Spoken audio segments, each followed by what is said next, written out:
এই পরীক্ষা যারা বিজয়ী হবেন তাদের জন্য পুরস্কার হলো 15 লক্ষ টাকা। 15 লক্ষ টাকার পুরস্কারের ঘোষণা আমরা দিয়েছি। এর মধ্যে প্রথম 3 জনকে আমরা ইনশাআল্লাহ বিদিনিল্লাহ উমরা করাবো।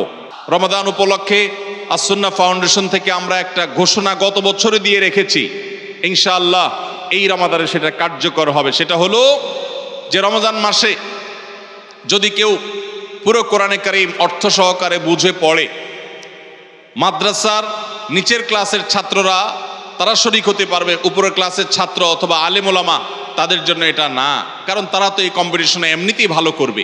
এটা আমাদের সাধারণ শিক্ষিত ভাইদের জন্য, স্কুল কলেজের ভাইদের জন্য, সর্বস্তরের নারী পুরুষ, দেশে বিদেশে প্রবাসে থাকা সব মানুষদের জন্য উন্মুক্ত। অনলাইনে নিজস্ব ওয়েবসাইটে আমরা এই পরীক্ষা নিয়ে থাকি। 6টি ধাপে সারা বছর নেওয়া হয়েছে। এখন সামনে রমাদানে যেটা হবে সেটা হলো মূল, যে কেউ যারা আগের কোনো ধাপে পরীক্ষা দেয় নাই তারাও সবাই দিতে পারবে। কাজ হলো শুধু একটাই, সেটা হলো রমাদানকে কেন্দ্র করে আপনি টার্গেট করবেন পুরা কোরআনের শুরু থেকে শেষ পর্যন্ত আমি একবার ভালো করে অর্থ সহকারে বুঝে পড়ার চেষ্টা করব।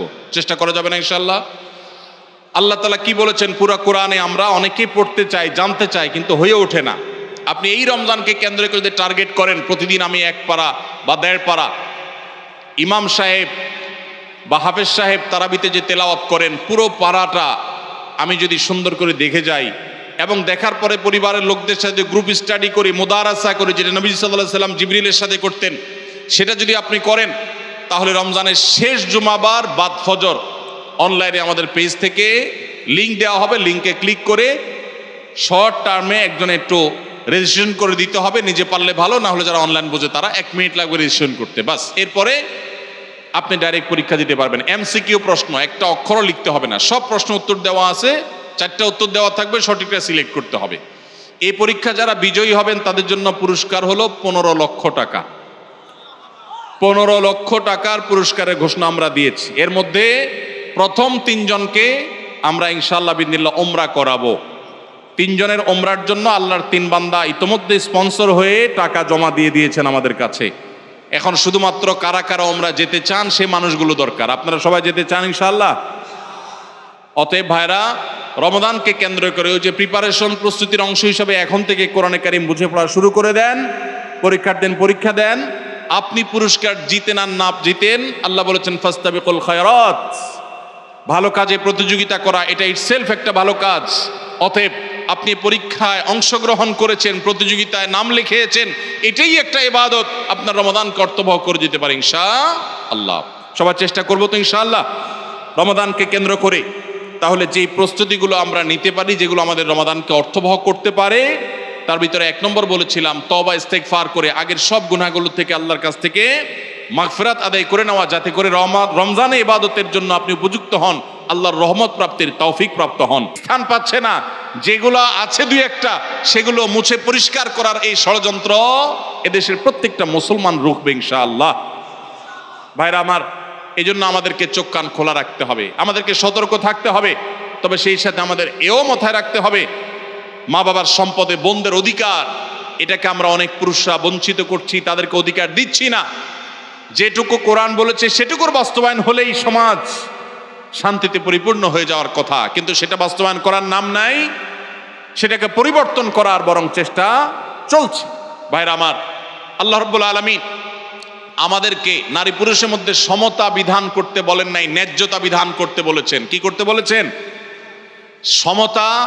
ইসলাম সমতার কথা বলে না, ন্যায্যতার কথা বলে। সব সময় সমতা মানুষের ন্যায্যতাকে নিশ্চিত করে না, সব সময় সমতা মানুষের ন্যায্যতাকে নিশ্চিত করে না। এই জন্য ইসলাম ন্যায্যতা কথা বলেছে। ন্যায্যতা এটা থাকতে হবে, সমতা থাকা জরুরি নয়।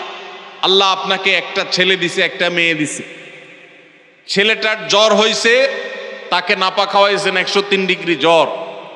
মেয়েটার শরীরে কোনো জ্বর নাই, সুস্থ মানুষ, তাকে বলতেছেন তুমিও তো আমার ঘরে জন্ম নিয়েছ, 1 পাতা নাপা কিনেছি, ছেলেটাকে খাইয়েছি একটা, তুমিও তো ভাত খাইছো, এখন একটা নাপা তুমিও খাও, না হলে তো আমার ভয় হয় যে আমি সমতা বিধান করলাম না।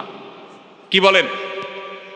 ছেলের জ্বর হয়েছে, তাকে নাপা খাওয়াইছেন, এখন সমতা যদি বজায় রাখতে হয় তাহলে মেয়েকেও কি করা লাগবে? নাপা খাওয়ানো।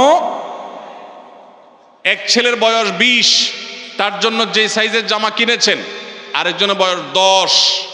সমতা বিধান করতে হলে তার জন্য একই সাইজের জামা কিনতে, একই সাইজের জামা যদি কিনেন তাহলে সেটা কি ইনসাফ হবে না বেইনসাফ হবে? ইসলাম এই মুখরোচক, সস্তা, শুনতে শুধু ভালো শোনা যায় এরকম সমতা নারী পুরুষের মধ্যে করতে বলে না, ন্যায্যতাকে নিশ্চিত করতে বলে। আপনি কোথাও আপনার ছেলে মেয়েদেরকে কোনো ভালো কিছু দেখাবার জন্য নিয়ে গেছেন, দুইজন ছেলে বা একজন ছেলে একজন মেয়ে গেছে, একজন বড় একজন ছোট, একটু উপরে উঠে দেখতে হবে। সেজন্য যে বড় 15 বছর বয়স, তার দেখার সুবিধার জন্য 3টা ইট দিয়ে বলেছেন তুমি এবার দাঁড়াও, সে দেখতে পাচ্ছে।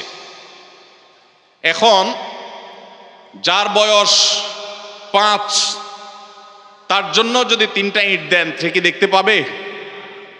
কিন্তু যেহেতু বড়জনকে 3টা দিবেন, ছোটজনকেও 3টা দিবেন, ছেলেকে 3টা দিবেন, মেয়েকেও 3টা দিবেন, এটা হলো সমতার দাবি। আর ন্যায্যতার দাবি হলো যার 3টা লাগে তারা 3টা দিবেন, যার 6টা লাগে তাকে 6টা দিবেন। এটা হলো ন্যায্যতা। ইসলাম নারী পুরুষের মধ্যে ন্যায্যতা নিশ্চিত করতে বলে, সমতা নয়। পশ্চিমারা যে সমতার কথা বলে এটা মুখরোচক, বস্তা পচা সস্তা স্লোগান।